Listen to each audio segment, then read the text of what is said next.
ආයිබෝවන් හැමෝටම අද අපි කතා කරන්න යන්නේ අපි ආච්චිලා සීයලාගෙන් පවා අපි අහපු හරිම අපූරු කතාවක් ගැන.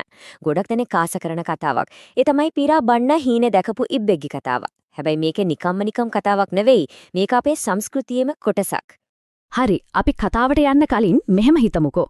Taman ජීවත් වෙන මුළු පළාතම වේලිලා ගියොත් ඒත් එතනින් යන්න කිසිම විදිහක් නැත්නම් මොන වගේ හැඟීමක් දැනෙයිද? අන්න එහෙම ලොකු අමාරුවක තමයි අපේ කතාවේ ඉන්නේ ඉබ්බා මුලින්ම වැටෙන්නේ. බලමු යා මොකද කරන්නේ කියලා. මේ වගේ කතාවලට කියන විශේෂ නමක් තියෙනවා.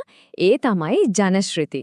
සරලවම කිව්වොත් පොත්පත් එන්නත් කලින් කාලෙක මිනිස්සු තමන් දන්න දේවල් කතාන්දර කටින් කට පරම්පරාවෙන් පරම්පරාවට ගෙනාපු විදිහ. ඉතින් මේ පියාඹන ඉබ්බකි කතාවත් අන්දේ වගේ හරිම වටිනා කතාවක්. ඉස්සර කාලේ මේවයින් තමයි හොඳ නරක බුද්ධියෙන් වැඩ කරන හැටි වගේ දේවල් කියලා දුන්නේ. හරි, එහෙනම් අපි කතාව පටන් ගමු. ගොඩාක් ඉස්සර කාලෙක සතා සිව්පවුන්ගෙන් පිරුණු ලස්සන විලක් තිබුණා. ඒත් අවුරුදු 7ක් පුරාවට තිබුණු දරුණු නියැක් නිසා මේ ලස්සන විල හිඳිලා යන්න පටන් ගත්තා. ඉතින් මේ විලේ ජීවත් වුණු කොක්කු දෙන්නෙකුට හරිම මාරු තීරණයක් ගන්න වුණා. ඒ තමයි තමන්ගේ ගෙදර වගේ වුණු මේ විල දාලා වතුර තේන වෙන තැනකට පියාඹලා යන්න. ඔන්න ඔතනදි තමයි අපි ඉබ්බා එයාට යාළුවෝ දෙන්න, ඒ කියන්නේ කොක්කු දෙන්න ළඟට ගිහින් හරිම දුකෙන් ඉල්ලීමක් කරන්නේ. ඉබ්බගේ ඉල්ලීම ඇහුවම කොක්කු දෙන්නට මුලින්ම ගියේ hina. ඉබ්බෙක් කොහමද පියාඹන්නේ? එයාලා එහෙම හිතුවා. ඒත් ඉබ්බා එහෙම ලේසියෙන් පරාජය බහරගන්න කෙනෙක් නෙවෙයි. මෙතන තියෙන විශේෂම දේ තමයි ඉබ්බා උදව් ඉල්ලපු විදිය. එයා නිකම්ම මාවත් එක්කන් යන්න කියලා බැගෑපත් උනේ නෑ. ඒ වෙනුවට එයා කොක්කුන්ගේ බුද්ධියට ප්‍රශංසා කළා.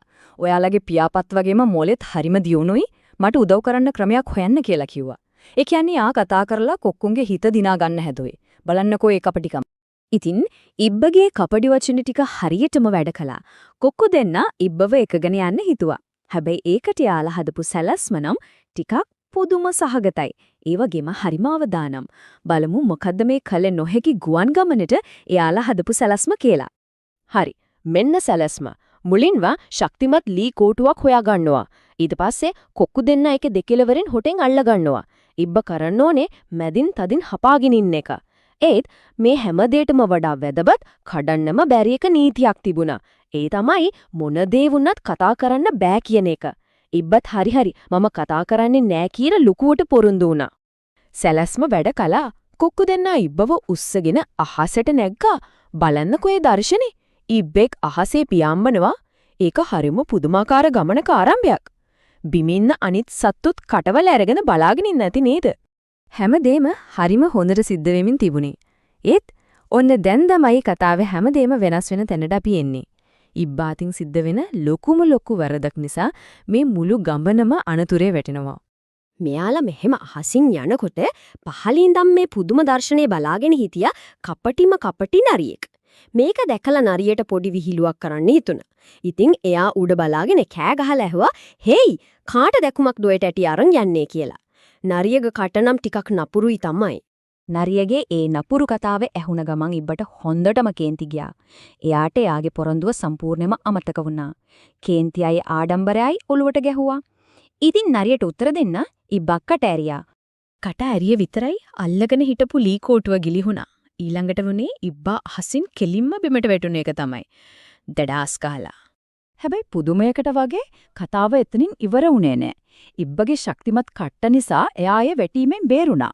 ඒත් බිමට වැටුණු ඉබ්බා ඉස්සරහට ආවා අලුත් අනතුරක්. ඒ තමයි බඩගින්නේ හිටකු අර නැරියා. නැරියාව දැක්ක ගමන් ඉබ්බා තේරුම් ගත්තා එයා ඉන්නේ ලොකු අනතුරක කියලා. ඒත් එයා බය වුණේ නෑ. එයා ඉක්මනට හිතලා අලුත් කපටි සැලැස්මක් හැදුවා. ඒ තමයි නැරියාගේ බඩගින්නම නැරියාට විරුද්ධව පාවිච්චි කරන එක. ඉතින් නරියා මොකද හිතුවේ? ඒ කතාවේ ඇත්තක් තියෙනවා කියලා එයා හිතුවා. බඩගින්න කොච්චරද කියනවා නම් නරියා ඉබ්බගේ කපටි කතාවට සම්පූර්ණයෙන්ම හොනා. එයා හිතුවා ඉබ්බව වතුරේ දාලා පොඟවල කණේක තමයි හොඳම වෙඩේ කියලා. වතුර ළඟට ගියාට පස්සෙත් නරියා ඉබ්බගේ කකුලකින් අල්ලගත්තා. ඒත් ඉබ්බා ඇතෑරියේ නෑ. එයා තවත් කපටි කතාවක් කිව්වා. අනේ නරියයියේ ඔයා අල්ලගෙන ඉන්නේ මගේ කකුලක් නෙවෙයි කෙසෙල් අලයක් කියලා කෑ ගැහුවා. මෝඩ නරියා ඒකත් විශ්වාස කරලා කකුල අතෑරියා. ඉබ්බා ඉක්මනට වතුරට පැනලා බේරුණා. නරියා නම් හුඳටම රැවටුණා නේද? ඉතින් මේ කපටි ඉබ්බගේ මෝඩර්න් නරියගේ කතාවෙන් අපිට ඉගෙන ගන්න තියෙන්නේ මොනවද? මේක නිකම්ම විනෝදයට අහන කතාවක් විතරක් නෙවෙයි. මේකේ ලොකු පාඩම් ටිකක් තියෙනවා. මේ කතාවෙන් අපිට ලැබෙන ලොකුම ආදර්ශ කීපයක් තියෙනවා. පළවෙනි එක තමයි කතා කරන්න කලින් හිතන්න ඕනේ කියන එක. ඉබ්බ කේන්තියෙන් කට ඇරපු නිසානේ බිමට වැටුනේ. ඒ වගේම කේන්තිය නිසා අපි නොසැලකිලිමත් වෙනවා.